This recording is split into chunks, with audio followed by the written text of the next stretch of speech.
Thanksgiving dinner, 2023. My grandmother looked across the table, smiled at me, and asked a simple question. Sweetheart, did you ever get my transfers? I know times have been hard for you. The room went silent. My fork stopped halfway to my mouth. My mother's face drained of color. I stared at Grandma. What transfers? She blinked, confused. The $800 I send every month. Your mother said you were struggling after the layoffs. I was never laid off. I never received a single check. And here's the thing that made my blood turn to ice. For 4 years, I'd been sending my mother $2,400 every single month to help Grandma. $115,200 total.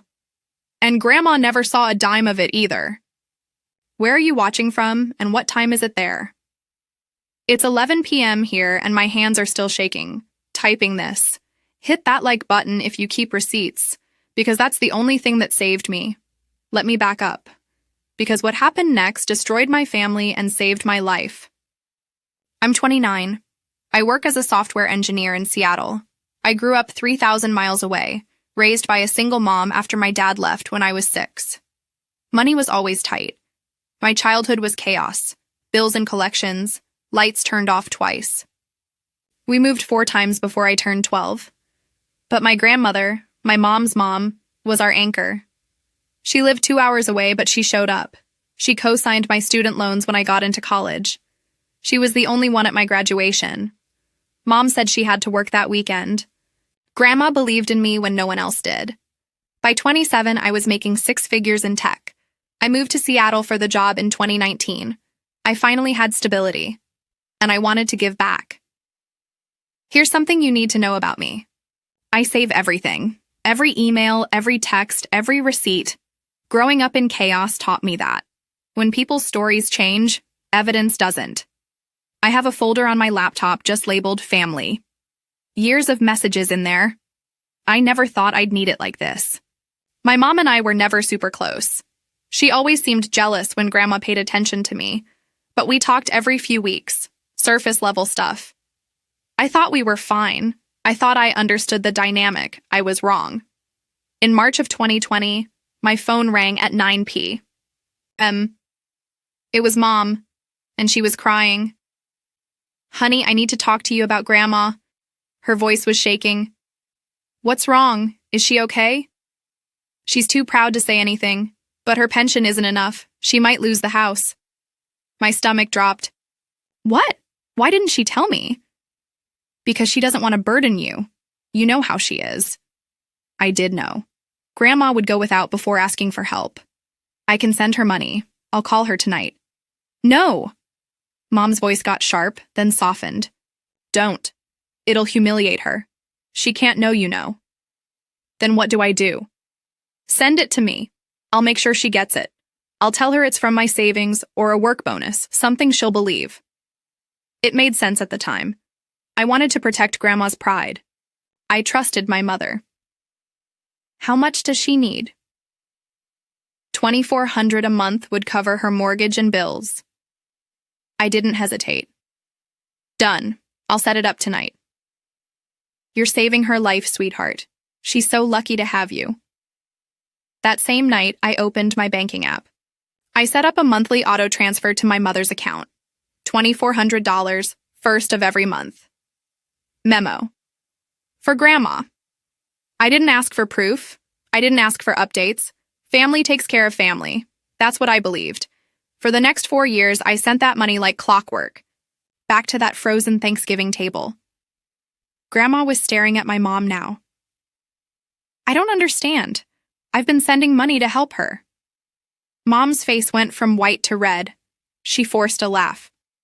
Mom, you're confused. Those were gifts I sent on your behalf to her. Remember? Grandma's eyebrows pulled together. No. I sent checks to you every month so you could get them to her. You said she was too proud to take them directly.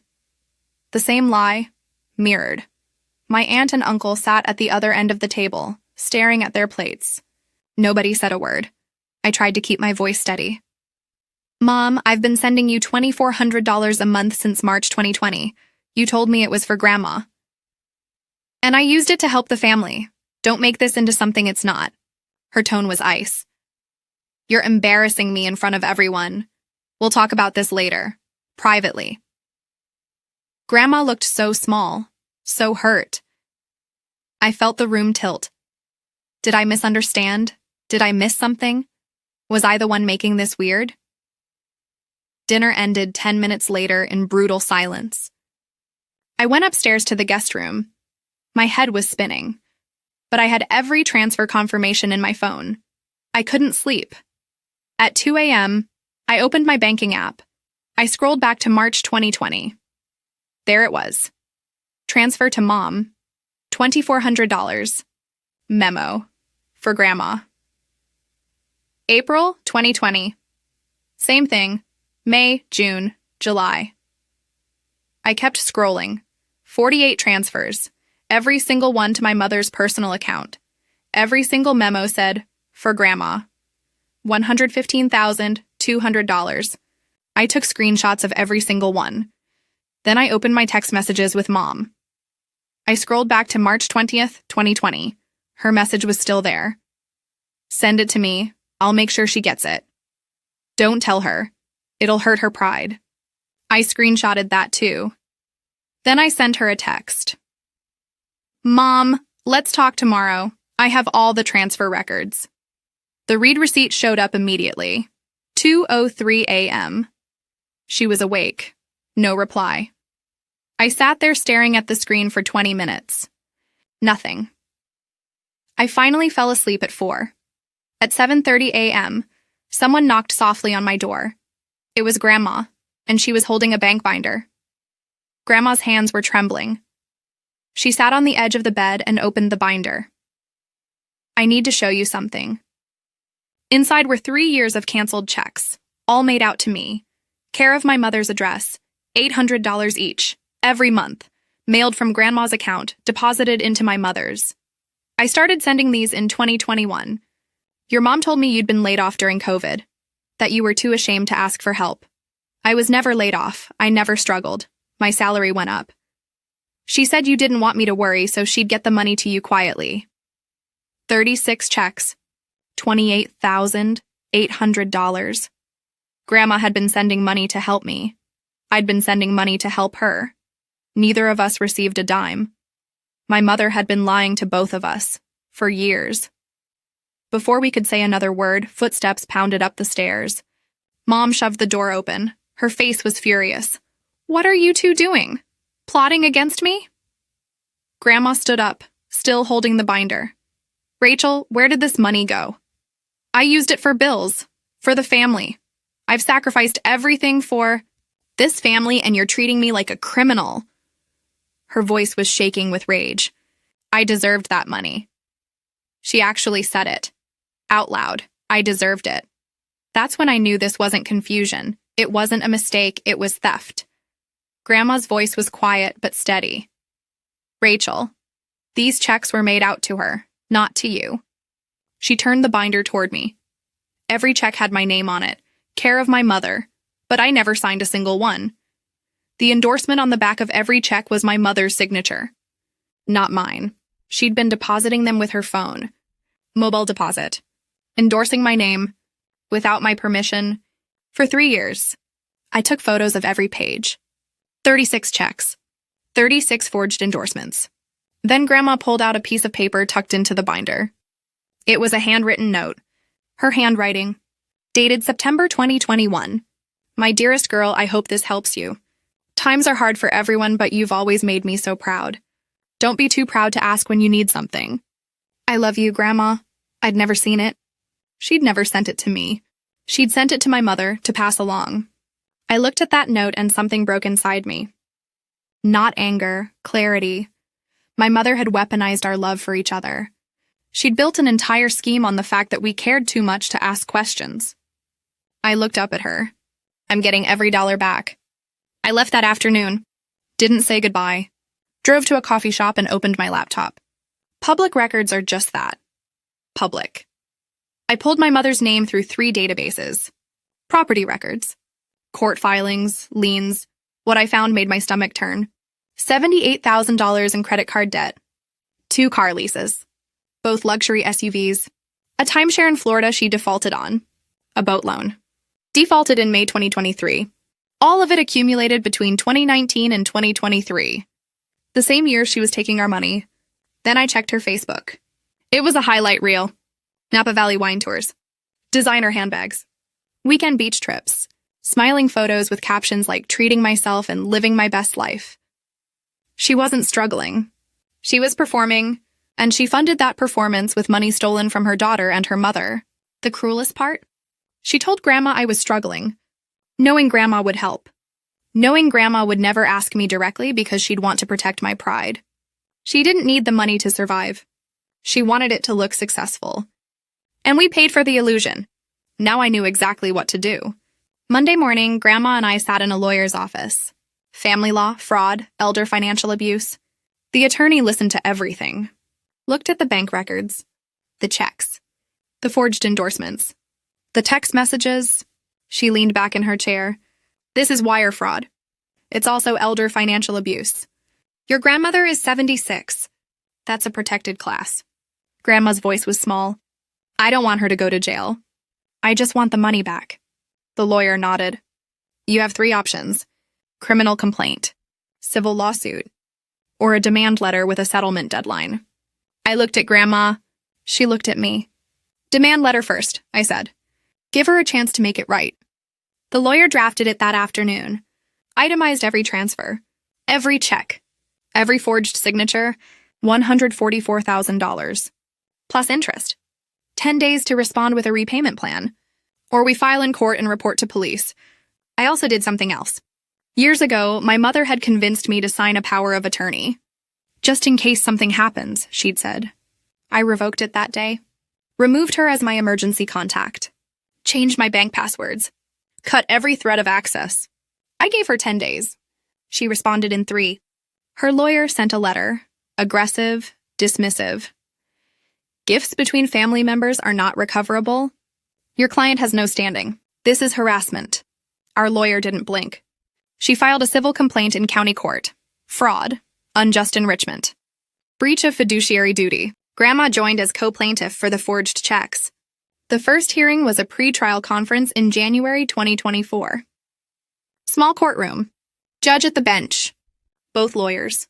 My mom, me, Grandma, my mother's attorney stood up, confident. Your Honor, this is a family dispute over voluntary gifts. Our lawyer stood. Your Honor, we have 48 bank transfers, all labeled for Grandma, none of which reached her. We have 36 checks made out to my client, endorsed and deposited by the defendant without authorization. We have text evidence showing intentional misrepresentation. This is fraud. She connected her laptop to the screen. First image, my bank transfer log. 48 identical lines. $2,400 each. Memo, for Grandma. Second image, the text thread. Send it to me, I'll make sure she gets it. Third image, one of Grandma's canceled checks. Made out to me. Endorsed by my mother, not me. Fourth image, my mother's own text from 2022. Grandma's so grateful for everything you're doing. Not that Grandma received it. That she was grateful. The judge stared at the screen. Then looked at my mother. Ms. Carter, did you deposit funds sent by both parties into your personal account? Her lawyer started to speak. The judge held up a hand. I'm asking your client directly. My mother's face was pale. It was for family expenses. Which family member's expenses? Silence. The judge made a note. I'm ordering a full financial accounting from the defendant. We'll set a trial date, but I strongly recommend settlement. He looked at my mother's lawyer. Strongly. They asked for a recess. 30 minutes later, they came back. Settlement offer, $120,000. Repayment over 48 months. $2,500 a month. Plus $12,000 for our legal fees. Secured by a lien on her car. Grandma looked at me. I looked at our lawyer. She nodded. We accepted. The judge signed the order. It was over. The first payment arrived in February 2024. $2,750. On time, my mother sold the boat for scrap. Sold one of the SUVs. Downgraded her apartment. Her Facebook went quiet. No more wine tours. No more living my best life. Just silence. Grandma and I didn't gloat. We didn't post about it. We just stopped engaging. A week after the settlement, my aunt called. Then my uncle. Both said the same thing. I'm sorry we didn't speak up at Thanksgiving. We suspected something was off, but we didn't want to cause drama. I appreciated the apology, but I told them the truth. I needed you then, not now. I wasn't cruel about it. Just honest. Boundaries aren't punishments. They're protection. My relationship with Grandma deepened in ways I didn't expect. We video call every Sunday now. No one in the middle. No filter, just us. In March, I did something I'd been planning. Grandma still had $58,000 left on her mortgage. I paid it off. Overnight wire. Sent her the deed a week later. Fully in her name. She cried when she opened it. I put the rest of the recovered funds into a trust, managed by a third-party fiduciary, for her future care, medical expenses, assisted living if she ever needs it. My mother has no access, no control. Can't touch it, ever. I also started therapy. Because here's what I realized. This wasn't the first time my mother manipulated me. It was just the most expensive. I'd spent years making excuses for her, believing her feelings mattered more than my boundaries.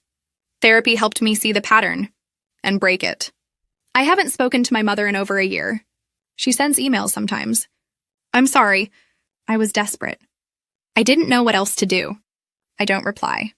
But I save them, just in case. Because I learned something important. Blood doesn't entitle anyone to your money, your trust, or your silence. Boundaries aren't cruel. They're necessary. If someone isolates you from the people you love, ask yourself why. And always keep receipts. So here's my question for you. If you'd been at that Thanksgiving table, would you have confronted her right then? Or would you have waited? Drop your answer in the comments. And if this story helped you see a red flag in your own life, hit that subscribe button. You're not alone. New story every week. Thank you for being here. This has been a fictionalized dramatization and is not legal or financial advice.